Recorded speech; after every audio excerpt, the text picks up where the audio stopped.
So Kyle Kulinski did a YouTube video attacking Piers Morgan for the fact that Piers pretends to be a centrist or a classical liberal, a Bill Maher liberal, while being extremely biased in favor of Trump. Rarely does Piers Morgan go after Trump. I mean, to be fair, after the debate in September with him and Harris, he did admit that Kamala Harris won, but for the most part, it's just pro-Trump propaganda. It's just really sympathetic to Trump. We kind of noticed that. So Kulinski laid out the framework for the media as it appears to be going forward with relations to MAGA, with relation to the Democrats and Trump and Republicans. And it's not pretty, and I think that his explanation was pretty clear. He gave it in the kind of typical crass Kulinski way, but I'm going to read it to you and we'll critique it, we'll evaluate it. You have the Republicans are all in with MAGA, period. The Democrats are either fully capitulating or semi-capitulating to MAGA, and the media, they're MAGA. If it's Fox News, Newsmax, OAN, Daily Wire, online right-wingers, etc., Russell Brand types, etc., they're either MAGA or they're false equivalents all day. CNN, even MSNBC at this point, look at Mika and Joe. And then you have these a-holes, the I'm holier than thou, I'm an old school liberal, I'm a centrist, but here, 98% of the time when I make a political point, I'm going to back up MAGA and dunk on liberals, Democrats, and leftists. It's going to be for 4 effing years. We're going to be dealing with this BS. So, to be fair, we don't know if it's going to be 4 years. We don't know if the fever is going to break and if the media is going to get serious about critiquing Trump. A lot can really change in 4 years. I mean, think about how the media turned on Biden after his Afghanistan withdrawal and after it became obvious that he was not fit to be the Democratic nominee in 2024. We just don't know. But yeah, as of right now, he is correct. He is correct.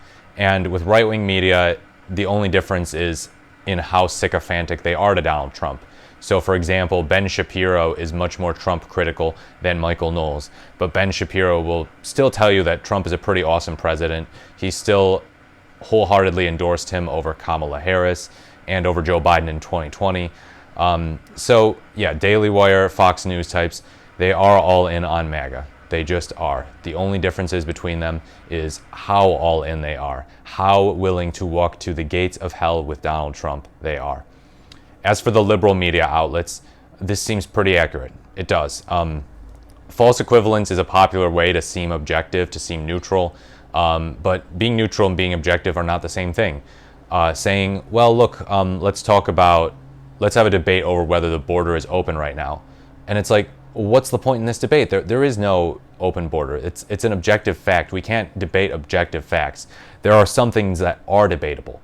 We can debate how much illegal or legal immigration we should tolerate. We can debate what the best way to handle climate change is. But we cannot debate whether climate change is man-made, whether CO2 causes climate change.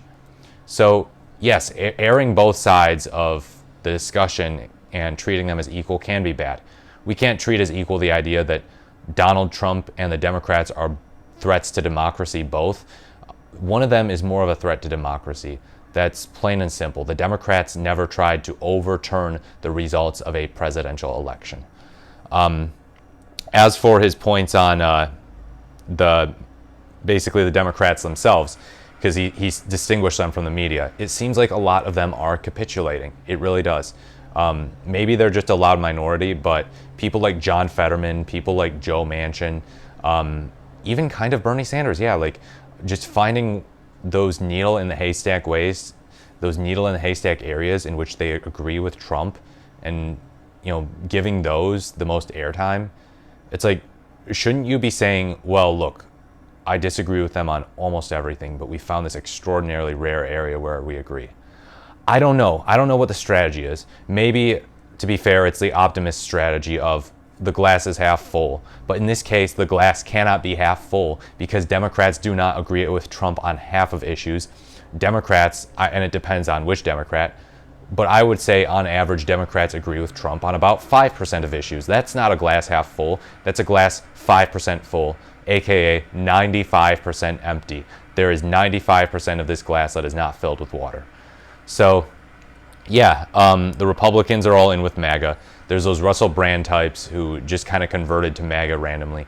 There's people like Jimmy Dore who are corralling people into MAGA, basically, with some really underhanded tactics of pretending to attack the Democrats from the left, but almost only going after the Democrats. Occasionally, he will dip into beating up on MAGA, and you know what happens when he does that? He gets beat up by his own audience. His own audience turns on him. Look in the comments section of a Jimmy Dore video going after CRT, for example, or excuse me, defending CRT. Look at the comments section of some of these traditionally left-wing videos, left-wing channels that have built up a right-wing audience when they actually go after the right. Pay attention. So yeah, Piers Morgan, I mean, I give him some credit for having on different guests. He has some good progressives on, and even some fairly bright right-wingers who make a good case sometimes, even if you disagree with it.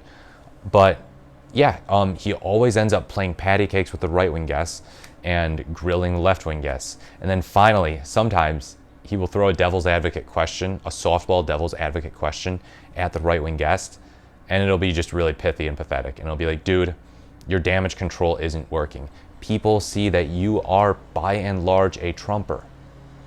And yeah, unfortunately, that's a kind of a common thing, saying that I'm holier than thou. I am a centrist, but I will spend 98% of the time explaining why I agree with Trump and the right.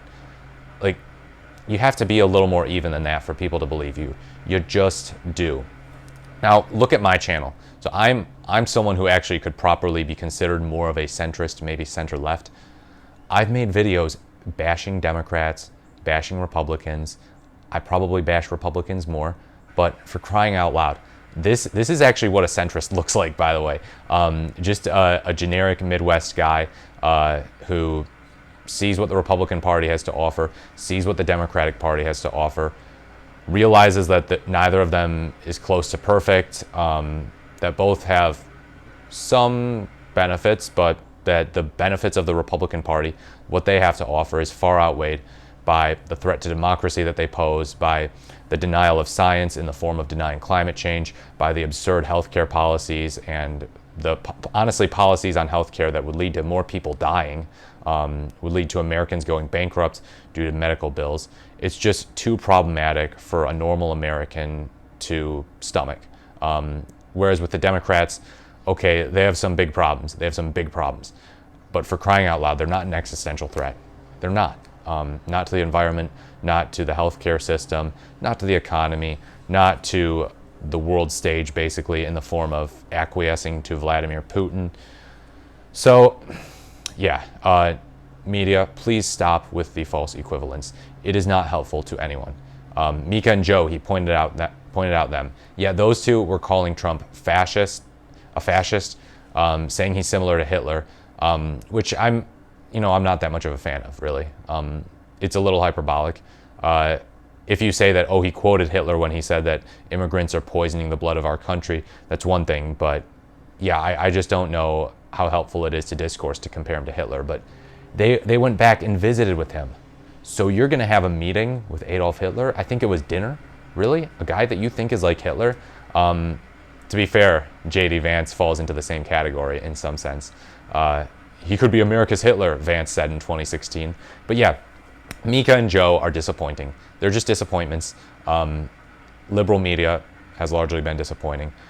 We need independent media, people who are either honest centrists or actual progressives to rise up against the right, to align themselves with each other, work together, and tell the truth about what the Trump administration is going to do in these next 4 years, what they did in their first term, and why it might spell disaster for the country again in these next 4 years, and why in 2028 the Republicans shouldn't be able to win again, why whoever they nominate, J.D. Vance, if their nominee is talking about carrying on the MAGA agenda and continuing it, why Americans need to vote against that. We need serious media, not just clowns who do both sides, who capitulate, who pretend to be something that they're not, or, of course, act hard right and just lie for Trump deliberately in pursuit of a right-wing agenda.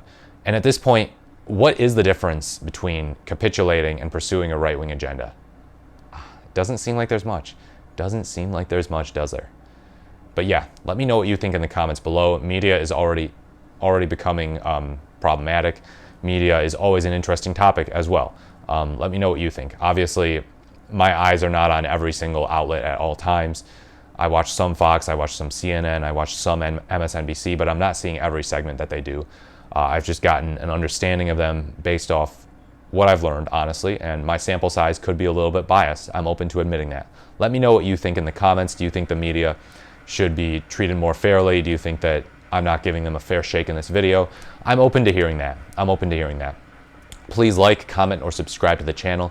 Thank you so much for watching this video, and I look forward to speaking to you in my next video.